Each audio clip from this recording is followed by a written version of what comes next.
الرحمن الرحیم۔ السلام علیکم ناظرین گرامی، آج سے 46 برس قبل یعنی 28 اپریل 1977 کو پاکستان کے وزیر اعظم ذوالفقار علی بھٹو نے پارلیمنٹ کے مشترکہ اجلاس سے خطاب کرتے ہوئے انتہائی جوشیلے اور جذباتی انداز میں پاکستان کی اندرونی معاملات میں امریکی مداخلت کا الزام لگایا تھا۔ یہ وہ وقت تھا جب وہ اپنے 5 سالہ اقتدار کے اواخر تک پہنچ چکے تھے۔ انہوں نے پارلیمنٹ کے مشترکہ اجلاس میں شعلہ بیان تقریر میں کہا تھا، امریکہ پاکستان حکومت کے خلاف مداخلت کر رہا ہے اور اپوزیشن کے ذریعے مجھے ہٹانا چاہتا ہے۔ ذوالفقار علی بھٹو نے اس سے قبل راولپنڈی میں خط کو امریکی وزیر خارجہ ہنری کسنجر کی دھمکی قرار دے کر عوام کے سامنے لہرایا تھا۔ اس وقت ذوالفقار علی بھٹو کا یہ بیانیہ تھا کہ میرے خلاف عالمی سازش ترتیب دی گئی ہے جس کو امریکہ نے مالی مدد فراہم کی اور میرے سیاسی مخالفین کو سازش میں مہرہ بنایا گیا ہے۔ یاد رہے کہ حکومت گرنے سے قبل گزشتہ برس پی ٹی آئی کے سربراہ اور سابق وزیر اعظم عمران خان نے 27 مارچ 2022 کو ایک بڑے جلسہ عام سے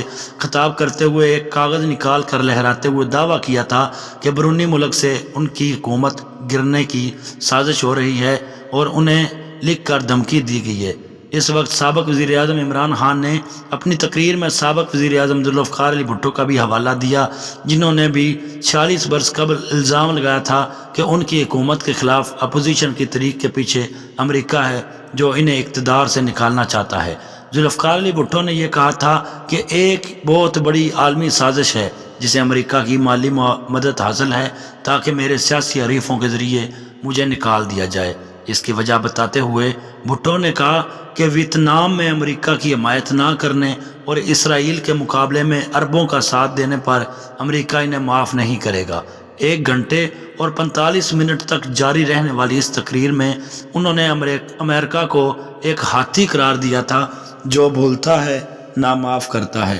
بقول بھٹو، امریکہ کی سازش کامیاب ہوئی اور حزب اختلاف کی جماعتوں کے اتحاد PNA کی تحریک سے فائدہ اٹھاتے ہوئے جنرل ضیاء الحق نے 5 جولائی 1977 کو ملک میں مارشل لاء نافذ کر دیا۔ اس کے بعد بھٹو پر نواب محمد احمد خان قصوری کے قتل کا مقدمہ چلایا گیا۔ عدالت میں اپنے بیان میں انہوں نے دعویٰ کیا کہ ان کے ساتھ یہ سب کچھ اس لیے ہو رہا ہے کیونکہ انہوں نے پاکستان کو ایک جوہری طاقت بنانے کا عزم کر لیا تھا اور امریکہ کے وزیر خارجہ ہنری کسنجر کے خبردار کرنے کے باوجود انہوں نے جوہری پروگرام سے پیچھے ہٹنے سے انکار کیا تو ہنری کسنجر نے انہیں دھمکی دی، تمہیں ایک خوفناک مثال بنا دیا جائے گا۔ امریکی وزیر خارجہ کا یہ مبینہ جملہ پاکستان کی سیاسی تاریخ میں آج بھی گونج رہا ہے اور پاکستان آج جن حالات کا سامنا کر رہا ہے اس میں اس دھمکی اور اس کے نتائج کا بہت بڑا کردار ہے۔ تاہم اس کے گواہ صرف ذوالفقار علی بھٹو ہی ہیں جو اپنے اقتدار کے آخری دنوں اور گرفتاری کے بعد بھی مسلسل چیخ کر یہ بتانے کی کوشش کر رہے تھے کہ ان کے خلاف امریکہ سازش کر رہا ہے اور حزب اختلاف کی جماعتیں اور پاکستان کے مقامی صنعت کار جن کی صنعتیں قومی تحویل میں لی گئی تھیں اس سازش میں شامل ہیں۔ بھٹو اس نقطے پر پاکستان کے عوام کو متحرک کرنے کی کوشش کر رہے تھے لیکن دیر ہو چکی تھی۔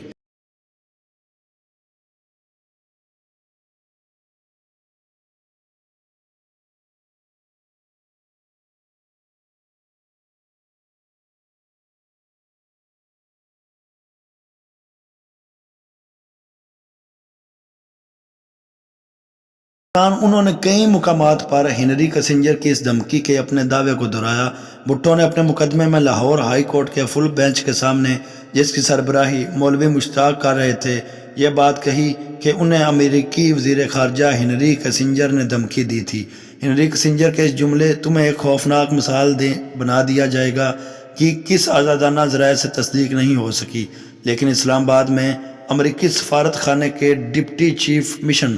جیرالڈ فیروسٹین نے اپریل 2010 میں پاکستانی میڈیا کو اپنے انٹرویو میں تصدیق کی تھی کہ وہ ایک پروٹوکول آفیسر کی حیثیت سے 10 اگست 1976 کو لاہور میں ہونے والی اس میٹنگ کے عینی شاہد ہیں جس میں بھٹو نے پاکستان کے ایٹمی پروگرام کو ختم کرنے کے بارے میں ہنری کسنجر کی وارننگ کو مسترد کر دیا تھا۔ انہوں نے ایک مقامی ٹی وی چینل کو انٹرویو میں کہا تھا کہ امریکہ کو پاکستان کے ایٹمی منصوبے پر تشویش تھی جو انڈیا کے ایٹمی صلاحیت کی برابری کرنے کے لیے تھا اور اس لیے ہنری کسنجر کو بھیجا گیا تھا کہ وہ بھٹو کو خبردار کر دیں یہ درست ہے کہ بھٹو نے اس وارننگ کو مسترد کر دیا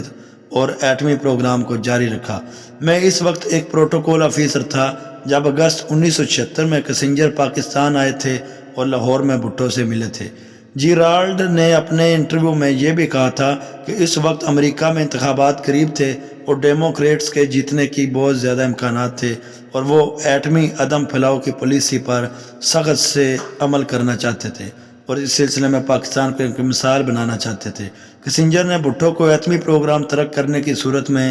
A7 اٹیک بمبار طیارے دینے کی پیشکش بھی کی اور بصورت دیگر اقتصادی اور فوجی پابندیوں کے بارے میں بتایا تھا۔ اپنے انٹرویو میں جیرالڈ نے بھٹو کو اپنی کمزوریوں کے باوجود پاکستان کا سب سے بڑا باصلاحیت ذہین اور قابل سیاستدان قرار دیا تھا۔